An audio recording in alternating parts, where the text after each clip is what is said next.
Namo tassa bhagavato arahato samma sambuddhassa.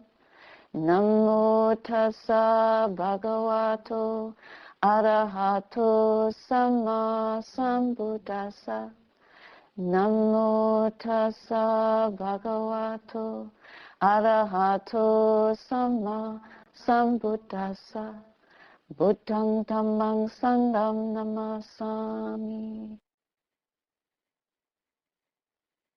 Since GPS isn't going to help us get to the gate of the deathless, maybe it's good for us to understand the value of an old-fashioned map.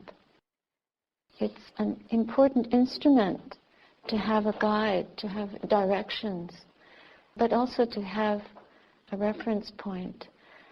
It may not be an address in this case. There's no number and no street name. But there definitely is a direction, and there is a way that the Buddha expounded for us to arrive at this place, which isn't a place, at this state, which isn't a state. Somebody asked me, what is this essence that you mentioned? It's not something that we can describe. The Buddha really presented it to us in terms of negatives, of what it's not, rather than what it is. Because what it is not something that can be described in words, in language.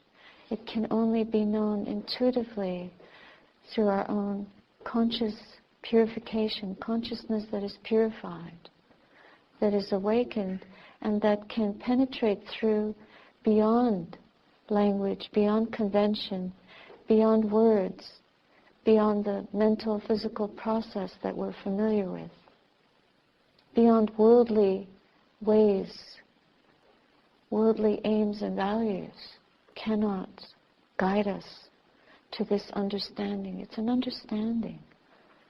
We cannot know it by concretizing it in any way. But we can know the result.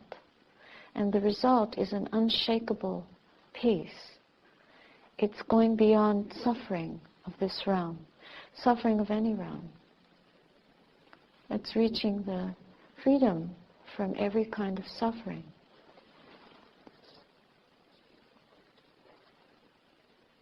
When the Buddha's foster mother became a bhikkhuni, there was a wonderful teaching that he presented to her. She was the very first bhikkhuni in this Buddha's dispensation. According to our ancient scriptures, there's a whole legacy of Buddhas, 28 Buddhas. And in every Buddha's dispensation of eons and eons, and it might have been, who knows where the human realms were in those days, it might have been on a different planet. But we don't have to believe these things. But one thing we can know for certain is that these truths are available universally for all human beings. And there are those who have penetrated through to higher knowledge that is timeless. So these kinds of beings can have knowledge of different periods when there were other Buddhas who taught the same thing. Whenever the conditions came together in past ages, eons and eons of times, then they were able to present.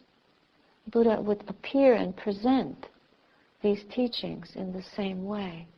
And there was apparently always an order of monks and an order of nuns. Mahapajapati Gotami, the Buddha's own stepmother, was the first bhikkhuni in this era.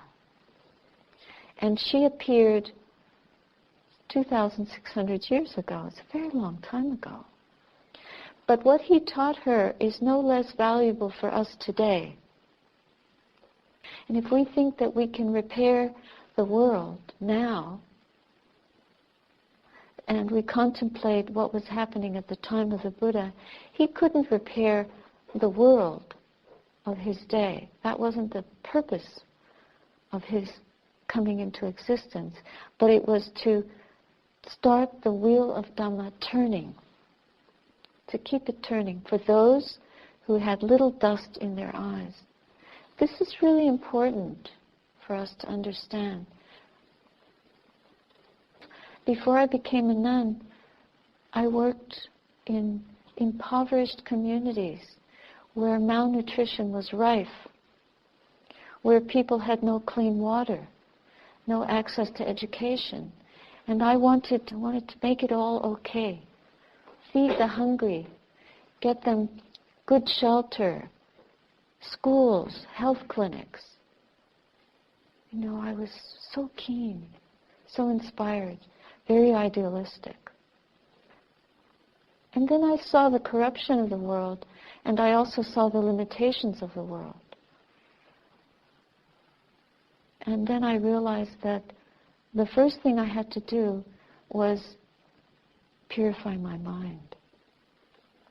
And I don't mean to say that one cannot work for the betterment and the liberation of all beings, but we have to come from a place of understanding as well. And at least, like here, be cultivating the path ourselves. Otherwise, we can get very confused and create more confusion through our efforts. And we can be influenced by the corruption that is happening around us.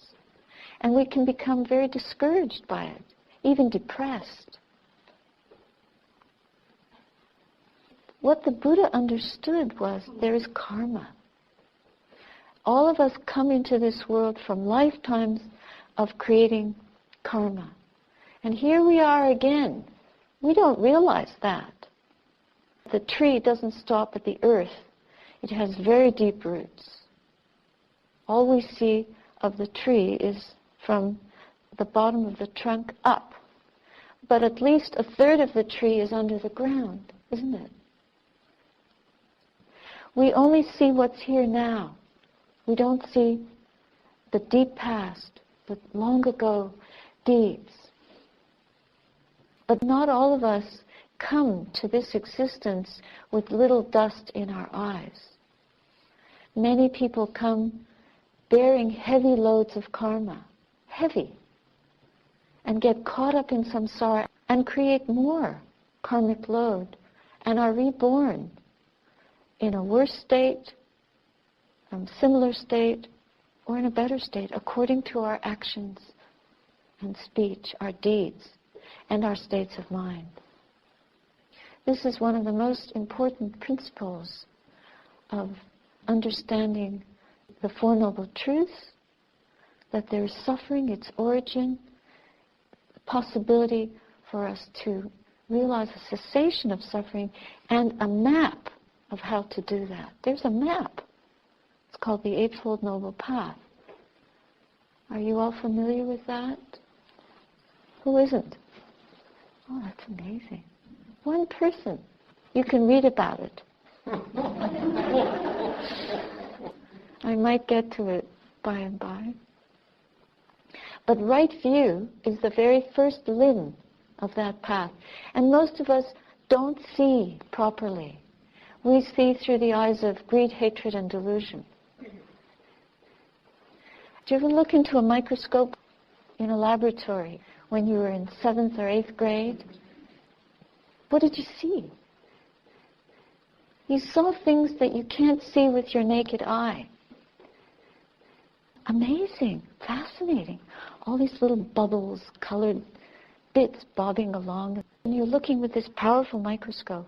Now they have microscopes that can look even more deeply into molecules and atomic particles. This is the whole world of nanos, which I only heard about a few years ago. And because of nanoparticles, we can have instruments like cell phones, I think. Am I totally off here? The whole circuitry gets smaller and smaller and smaller, inconceivably invisible. It's so tiny, it's completely invisible. Even that microscope that we thought was so powerful 20, 30, 40 years ago is nothing compared to what's possible now. But the Buddha, before there were microscopes, before there were telescopes, he knew about these infinitesimally small microcosms. And he knew about those infinitely distant macrocosms through the power of his mind. Long ago. And the Buddhas before him, they were able to develop the full potential of this computer, which has created all the computers in the world, and still cannot be simulated. No one can simulate this computer of our human mind. The power of Dhamma gives us the ability to see into the nature of mind and matter.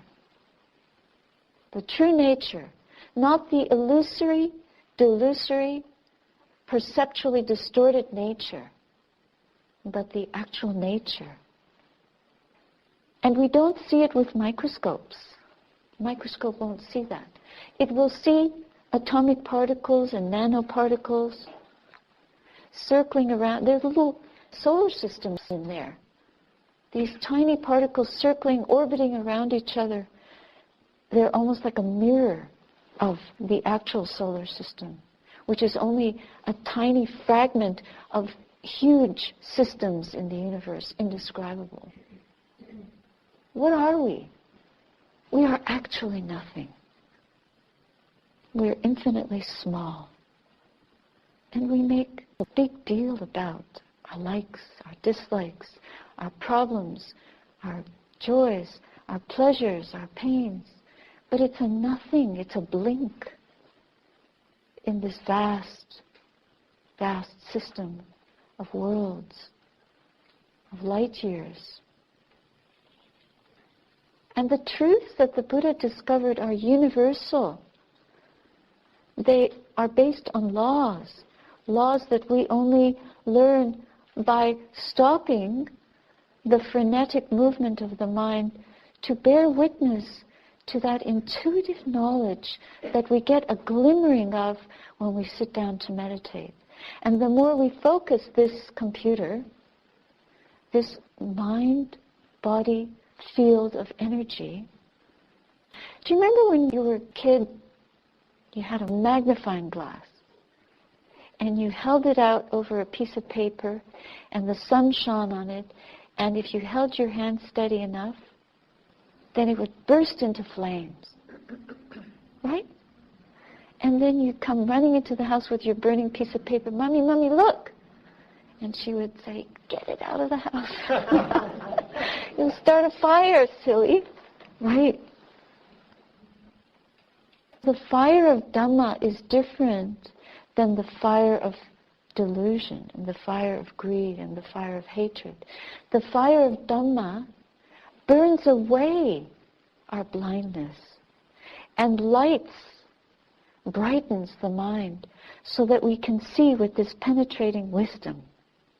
We see into the true nature of things.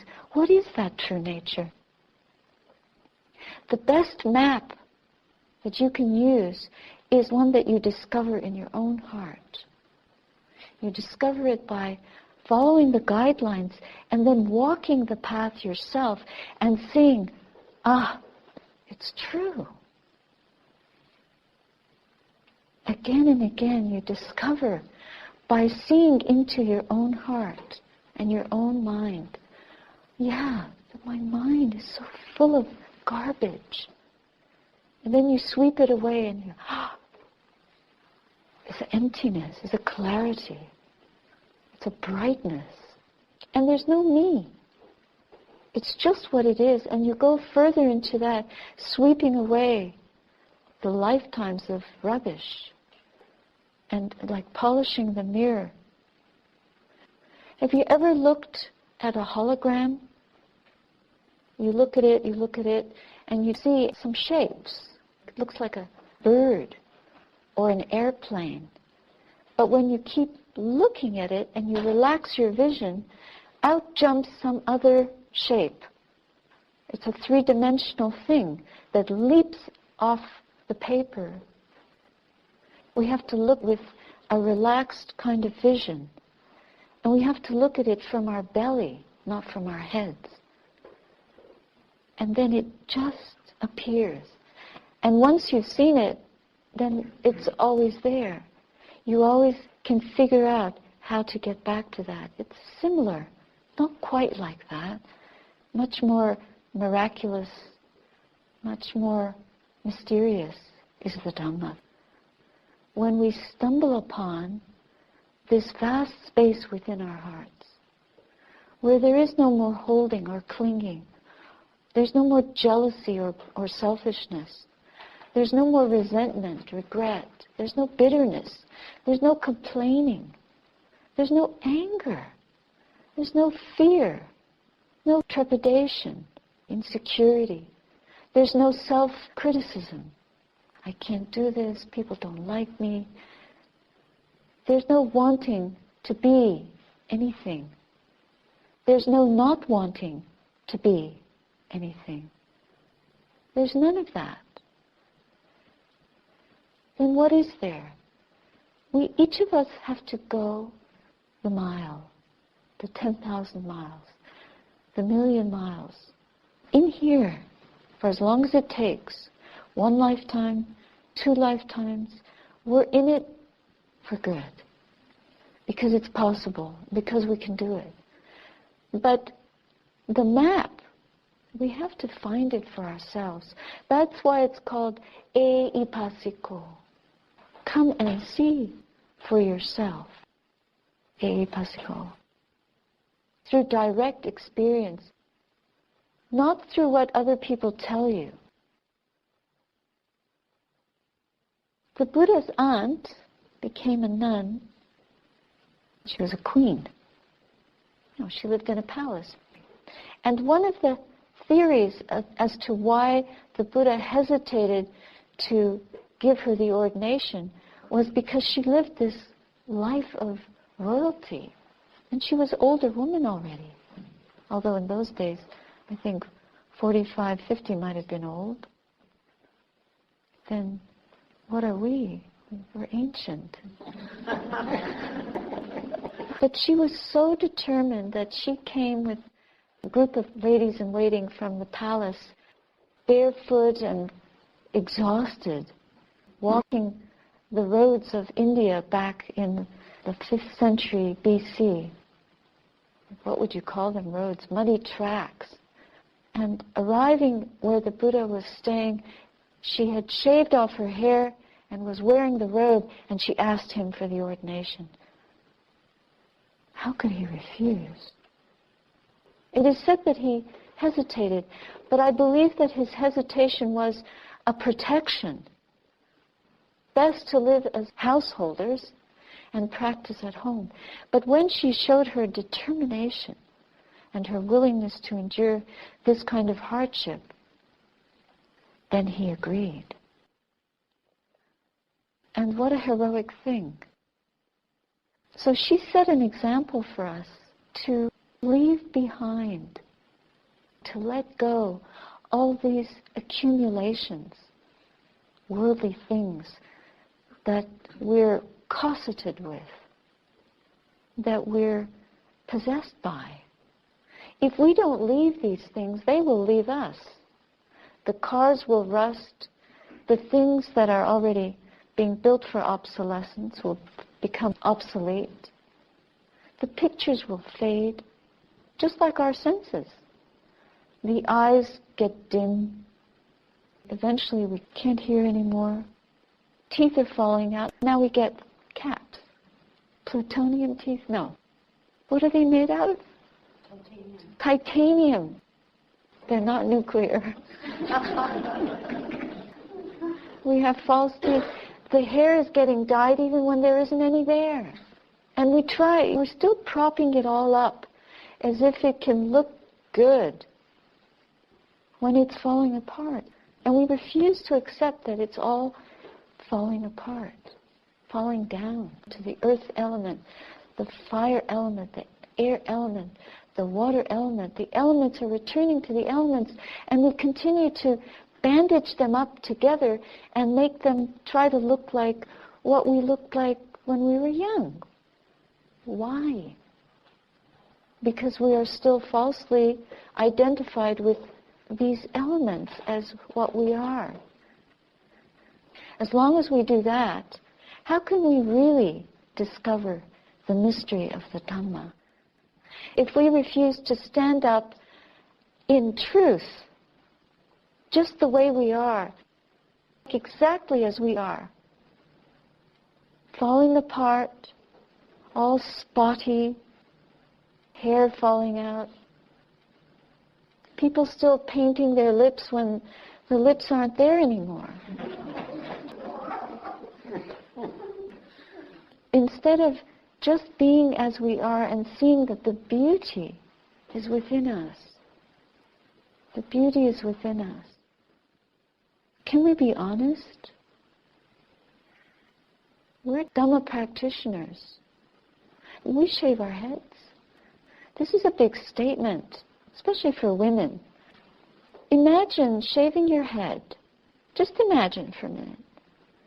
Shaving your head and dressing up like this, wearing a robe, and walking outside on the street with a bowl and not being worried about what people think of you.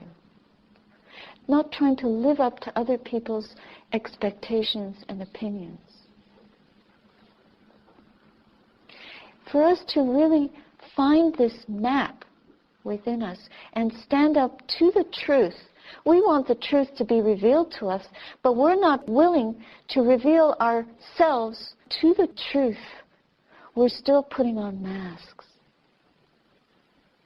Think about, contemplate how you live and what you do to still dress it all up and make it look presentable according to what values, according to social norms and standards.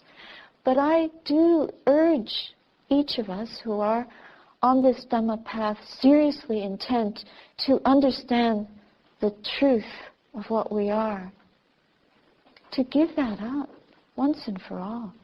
Stop trying to dress up things that aren't real and pretend that they're real. Give up these pretenses.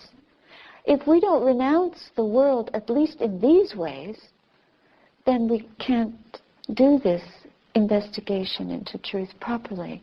We can only do it halfway. Halfway doesn't get us the truth. It just gets us halfway. It doesn't even get us halfway. It doesn't keep us on the path. The world will whisk us away very quickly. And whatever new contraption is invented, we'll be the first ones lining up to buy it. But then we'll download Dhamma books. And that's our commitment. Is we're going to read and study the Dhamma and go to all the retreats. But we're still dressed up in worldly ways. I don't mean clothes. I mean the way we conduct our lives, the way we spend our time, the way we speak, the way we eat, the way we regard our bodies, the way we take refuge, what we take refuge in. So the Buddha said to Mahapajapati 2,600 years ago, the qualities of Dhamma that we will taste and know will be when we understand. They are qualities that lead us to dispassion, not to passion. To being unfettered, not fettered. That means unburdened, not burdened. Burdened by possessions, burdened by self-view. Self-view means, what's the body look like? Self-view is, what do my friends think of me? What do I think of myself? All these kind of opinions that we hold on to. But do we know the Dhamma, the truth of what we are? How complex are we? Or how simple can we be? The quality that leads to shedding, not to accumulating. How much shopping are you going to do next month? Why? For what? What are you buying? What are you accumulating? Or how much shedding can we do? I'm not saying be monks or nuns, but why not move in that direction? Why not start giving away all these things that we're so attached to? The joy of giving, the joy of practicing selflessness, generosity, like we spoke of yesterday, is giving away these things that we hang on to, that clutter our lives. Find people that you really appreciate and give them away while you can. Otherwise, they'll end up in big plastic bags when you're dead, or when you have to go to a retirement home, because you won't be able to bring them with you. We should start downsizing now. This is what this path is about. It's downsizing. The first thing to downsize is our ego. How do you downsize the ego? Well, this is the map. These qualities that we need to develop are also those that lead to contentment, not to discontent. This is where meditation practice comes in.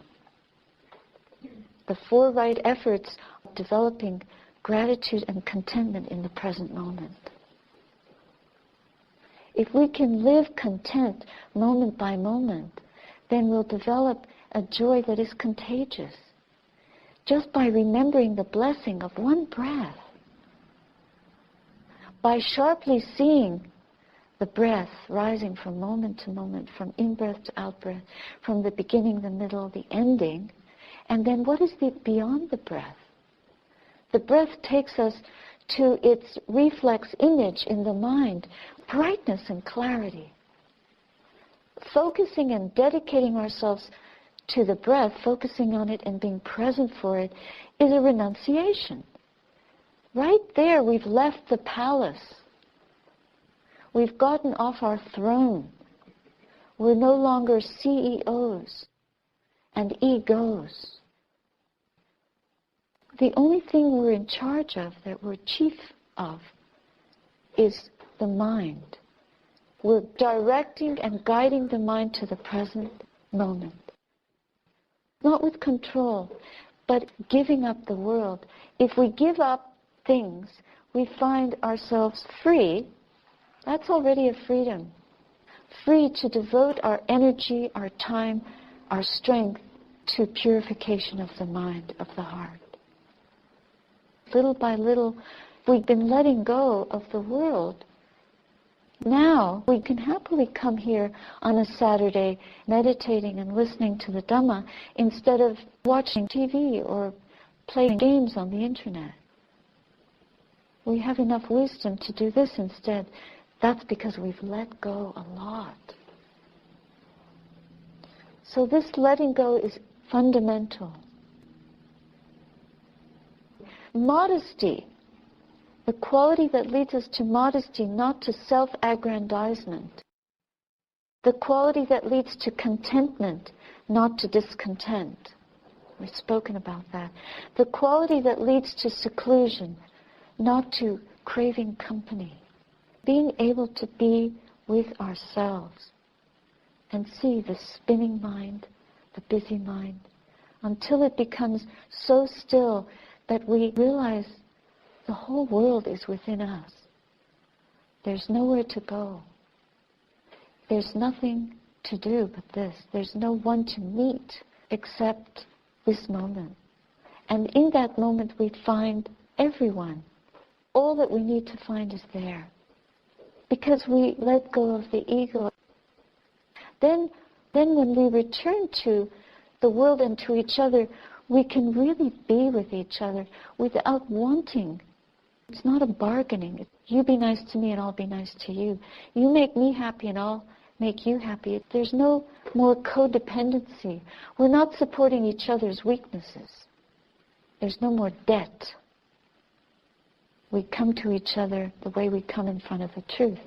more empty, more pure, more honest. And we love each other just the way we are, wrinkled, bent, shriveled up, dysfunctional, whatever we are. We accept that because we become spiritual friends and we support each other on this path. We also can be friends to everyone in the world, but we have to be wise. Not to associate with fools, but that doesn't mean to be cruel or mean. To be kind, but to keep a distance, keep a boundary. We have to keep boundaries. We can't be foolish. We have to be wise in how we associate with the world. Otherwise, those people will overwhelm us. If we're not strong enough, like a young tree, it needs stakes, right? Otherwise, any big wind will just blow it down. This is why we keep company of spiritual friends, and then more and more we become strong enough to practice on our own. First, we have to do our duties. We have to practice Dhamma, fulfill our commitments, do our duties in the world, and slowly build up these qualities to be strong enough, focused enough, independent enough, free enough from worldly taints, from the floods of greed and hate, ill will and aggression, delusion and wrong view in the mind, that we can sit and face the truth honestly. To do this, we need the quality of persistence, not laziness. We need to be continuously doing this, not just once a week or once every 2 weeks or even once a day, but 24/7 if we can, 4 postures. And with sila, with the precepts, definitely 24/7. And the last quality that he mentioned was not being a burden. Not being a burden is very important for us as monks and nuns. It's quite a fine line that we have to walk. Not to be a burden to others because we're dependent. We can barely do anything without relying on other people to help us because our rule is so strict. But we cannot be a burden. If we become a burden, then we're not holding this training properly. Not to become a burden is not to complain. All these other qualities lead to that, contentment. So if you hear the vacuum cleaner while you're sitting, watch the complaining mind. Wow, it's so noisy here. This is my 1 day of retreat in a month, and they're running the vacuum cleaner during the best sitting. I don't like this Sangha and this situation. These people don't have their act. It's a complaining mind. Just see how you're creating a burden when people have worked so hard, tirelessly, to create the conditions, but you know what? This is samsara.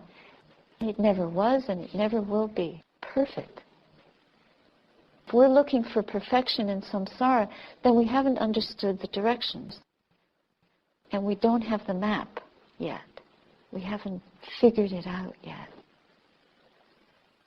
So don't create a burden for yourself and others by believing your complaining mind. Stop the vacuum cleaner. It's making so much noise in my mind.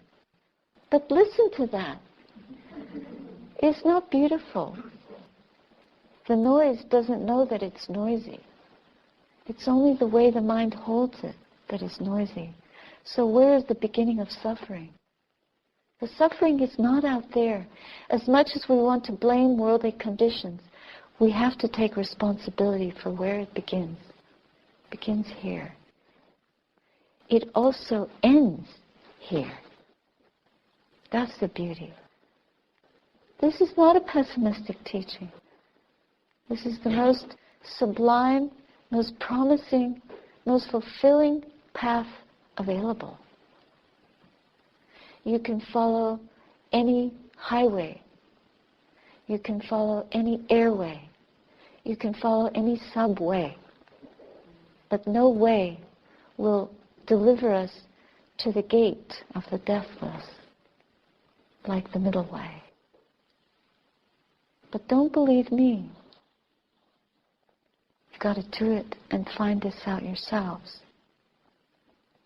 I'm just here to ring the bell and remind you.